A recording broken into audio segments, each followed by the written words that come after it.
안녕하세요. 새우깡 여러분, 럭키록입니다. 오늘은 다가올 FA 시장에 앞서 미리 우리 팀 FA 자격을 얻는 선수들을 알아보자. 오늘 영상은 가장 핫한 매물이 될 수도 있는 김원중이다.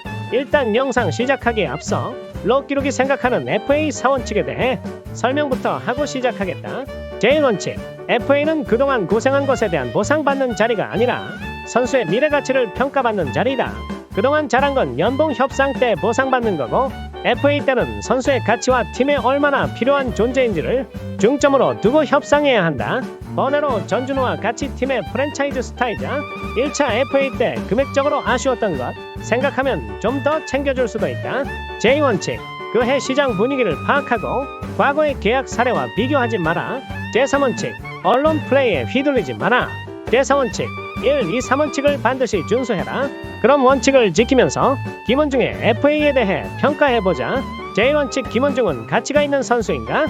팀의 기존 마무리 투수였던 손승락이 은퇴하면서 5시즌 동안 선발에서 자리 못 잡고 헤매던 김원중이 마무리로 전향했다. 전향 후 22시즌 제외하고는 매 시즌 20세이브 이상 해주고 이닝도 60이닝 이상 책임져주면서 구단 역사상 최고의 마무리가 아니냐는 평가를 받던 선수였다. 하지만 올 시즌 FA를 앞두고 역대급 저점을 보여주면서 그동안에 받았던 좋은 평가들이 물거품이 되어버렸다. 물론 한 시즌 못했다고 선수의 가치가 떡락하는 것은 아니다. 불펜 투수들 특성상 불규칙하고 잦은 등판으로 인해 몇 년 잘 던지다가도 한 시즌 통째로 꼬라박는 경우가 있기 때문이다. 그래서 럭키룩의 의견은 올해 성적을 메인으로 두고 평가하기에는 이 선수의 가치를 정확하게 평가할 수 없다고 생각한다. 그러면 어디에 기준을 두고 평가해야 하냐? 바로 올 시즌 마무리 투수들의 메타이다. 일단 승환이 형은 제외하겠다. 전성기를 달리고 있는 선수를 은퇴를 앞두고 있는 선수와 비교하는 건 맞지 않다고 본다. 올 시즌 세계 최초로 ABS 시스템을 도입한 KBO인데 초창기에만 해도 투수들인 이게 버리라고, 타자들은 아니 이게 스트라이크라고 불만을 표출하는 선수들이 많았는데 이제는 다들 납득하는 추세이다. 하긴 기계랑 싸워서 뭐 하겠냐 이 말이다. 암튼 ABS 존 안에 넣거나 아니면 보더라인에 딱 걸치는 투구를 했을 때가 가장 효과가 좋다. 그래서 올 시즌은 하이패스트볼, 백도어 슬라이더, 커버 이 세 구종의 가치가 높았던 시즌이 아닐까 싶다. 특히 우리 진욱이가 ABS 덕분에 제구가 많이 잡힌 것 같다. 그럼 김원중의 주 구종인 포크볼은 어떨까? 포크볼 특성상 존에 넣는 순간 장타로 연결될 확률이 높기 때문에 직구로 속여 존 밖으로 빠져나오면서 타자들이 헛스윙 유도하는 게 가장 베스트다. 즉 포크볼은 존 밖에다가 던지기 때문에 ABS에 큰 영향을 받지 않는 구종이다. 그럼 왜 김원중이 올라오면 답답하게 느껴지는 것이냐? 김원중의 올 시즌 던졌던 구종은 포크볼, 직구, 어쩌다 한 번씩 던지는 커브로 사실상 투피치 투수이다. 포크볼 특성상 직구 타이밍에 배트가 나와도 충분히 대처가 가능하기 때문에 타자들이 타석에서 급해질 필요가 없어진다. 어차피 저 머리 긴 녀석은 포크볼 아니면 직구야. 근데 직구 던지면 박영현, 김택년처럼 구위가 좋은 게 아니라서 반발력이 높은 올 시즌 타고 투저 메타에서는 오히려 좋아. 타고 치니까 장타가 잘 나오는 것이다. 그래서 어쩔 수 없이 타자들이 속아주기 바라는 마음으로 도망가는 피칭을 하다 보니 보는 사람들은 속이 터지는 지경이다. 올 시즌 10세이브 이상 기록한 마무리 투수 중 김원중과 이용찬을 제외하고는 다들 직구를 선호하고 있고 포크볼을 선호하는 저 둘이 올 시즌 제일 많이 욕먹었을 거다.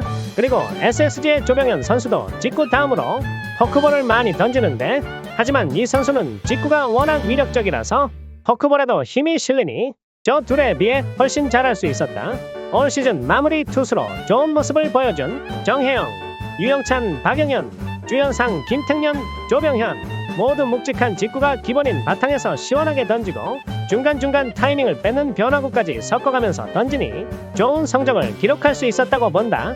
근데 우리 원중 언니는 공 하나 던질 때마다 머리 만지고 탭댄스 추고 난리인데 던지는 공마저 도망가는 피칭 스타일이니 진짜 보는 입장에서는 구회가 너무 고통스럽다. 아마 내년에도 공인구 반발력 하향 패치가 없으면 올해와 같은 고통을 느낄 것 같다.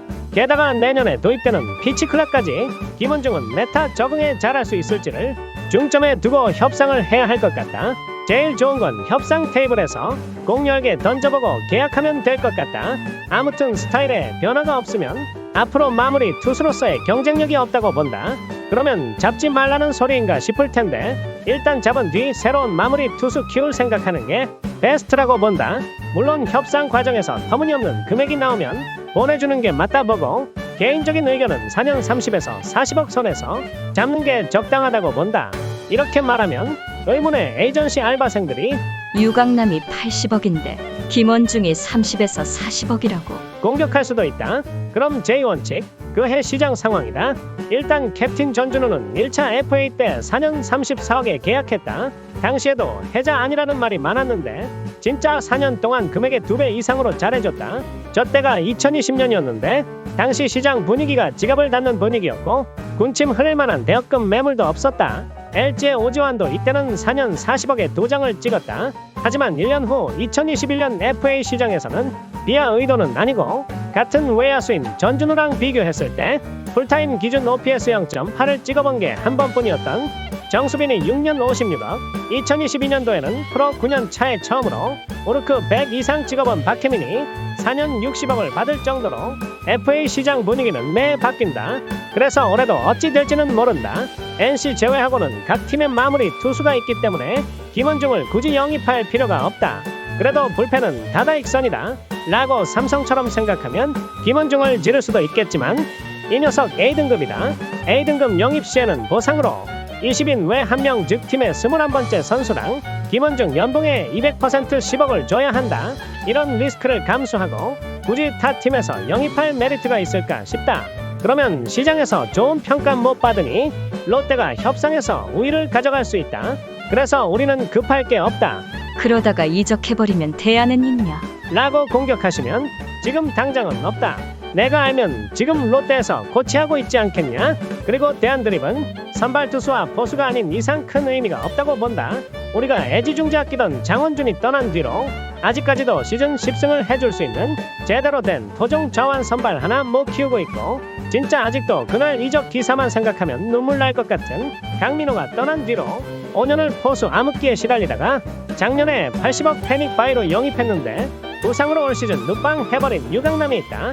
반대로 이루수 안치홍이 떠나니까 그럼 이제 누가 이루수 하냐고 걱정했지만 고승민이 자리 잡았고 손승락 은퇴 후에 김원중이 마무리 맡은 것처럼 설령 김원중이 떠난다 하더라도 선발 투수와 포수에 비하면 충분히 대처 가능하다고 본다.